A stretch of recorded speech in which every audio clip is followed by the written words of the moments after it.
Hey, hey, this is Bob with One Stop Mouse and Merry Vlogmas. Thanks for hanging in there with us and seeing days 1 and 2. You know, we're doing these every other day. So this is Merry Vlogmas day number 3.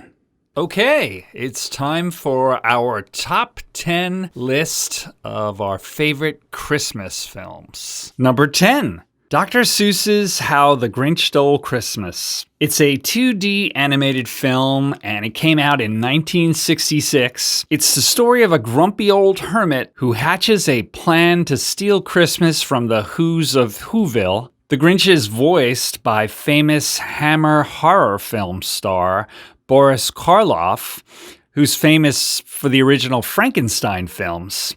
He also narrates the film. You're a Mean One, Mr. Grinch is sung by Thurl Ravenscroft, who is also known as the booming voice behind Kellogg's Frosted Flakes animated spokesman Tony the Tiger, and is a prevalent voice at the Disney parks because he's one of the Haunted Mansion's singing busts and assorted voices at Country Bear Jamboree, Pirates of the Caribbean, and the Enchanted Tiki Room. Number 9, Santa Claus is Coming to Town. It was done in puppet animation in 1970. It's a singing mailman who's actually voiced by famous song and dance man Fred Astaire, and he reveals the origins of Santa Claus, who is voiced by Mickey Rooney, another famous star. Number 8, The Little Drummer Boy. That was done in puppet animation as well. That came out in 1968,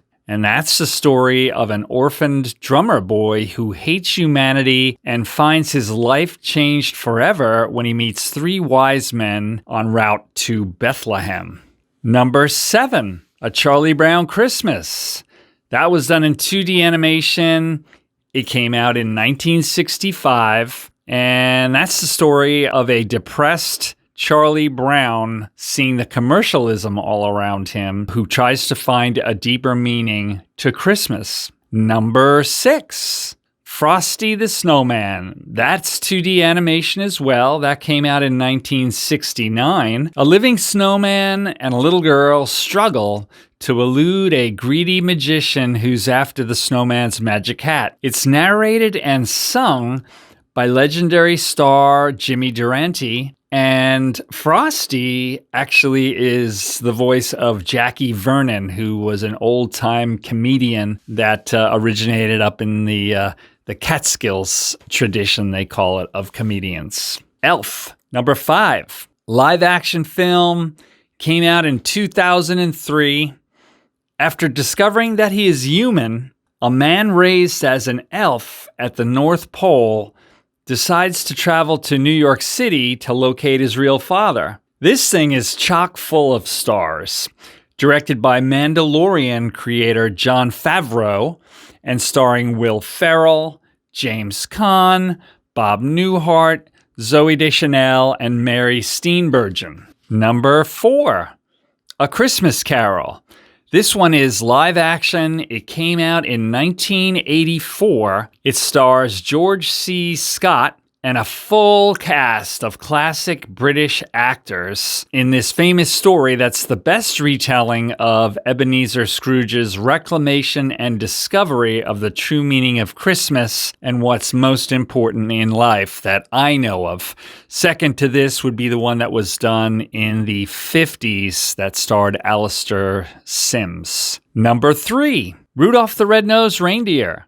Puppet animation came out in 1964, which was the year that the World's Fair premiered It's a Small World and Carousel of Progress. A misfit reindeer and his friends look for a place that will accept them. In this one, folk singer / actor Burl Ives plays the narrating singing snowman, and his song from this film, Holly Jolly Christmas, became a smash hit and remains a favorite to this day. I actually hear it being played by the band accompanying the March of the Wooden Soldiers through Magic Kingdom when they do that cavalcade every day that I see it. Number 2, Miracle on 34th Street. This is a live action film too, came out in 1947. And you gotta see the original black and white version because there's one good colorized version and there's a few terrible colorized versions. So the original black and white version. This is the story when a nice old man claims to be Santa Claus. He's institutionalized as insane, and a young lawyer decides to defend him by arguing in court that he's the real thing. The film features the 1946 Macy's Thanksgiving Day Parade, which is historical and cool, and stars both a young Natalie Wood as the little girl who learns to believe in Santa and the famous, at the time, Maureen O'Hara as her mother.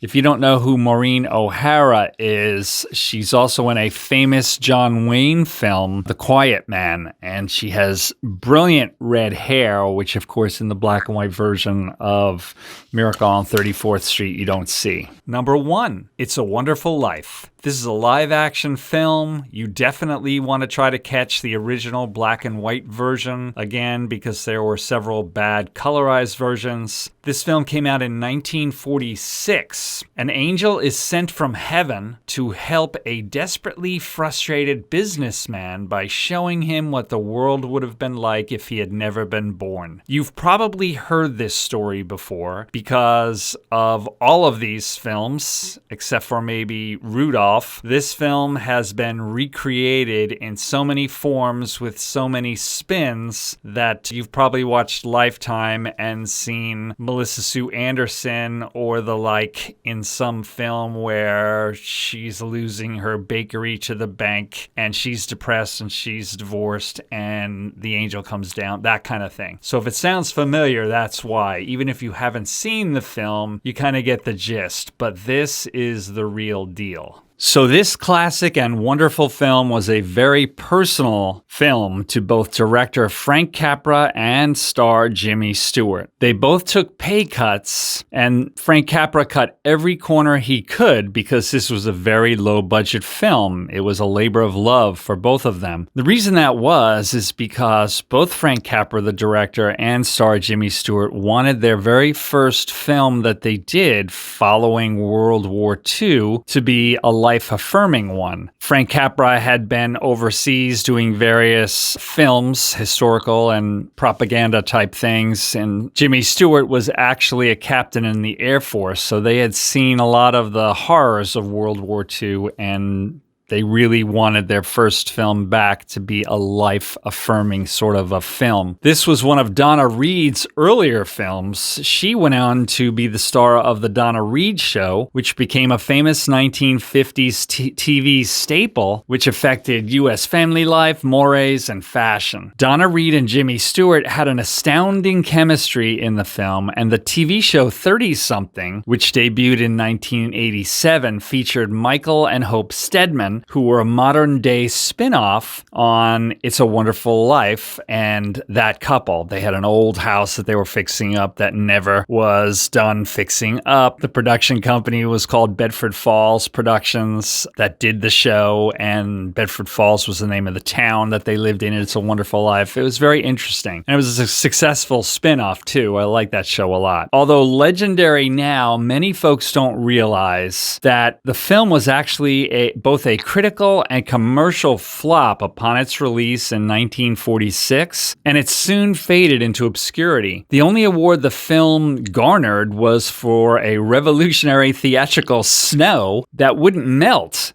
which they really, really needed for this. That's why they had to come up with it, because that show, which is supposed to be Christmas time with, winter snows and everything, they actually shot those snow scenes in It's a Wonderful Life in heat wave temperatures over 100 degrees in Southern California for the exterior shots. In 1987, interestingly enough, and that's the same year as that modern-day spin-off of It's a Wonderful Life 30-something came out, an oversight by film distributors let the film rights to It's a Wonderful Life expire. And in a weird twist of fate, it made it free of charge for any theater or any TV station, any network to show for absolutely free. So they jumped all over it, those TV stations and small theaters and stuff. And the film quickly was shown a ton, repeatedly during the following few Christmas seasons until the rights situation was rectified. But by then,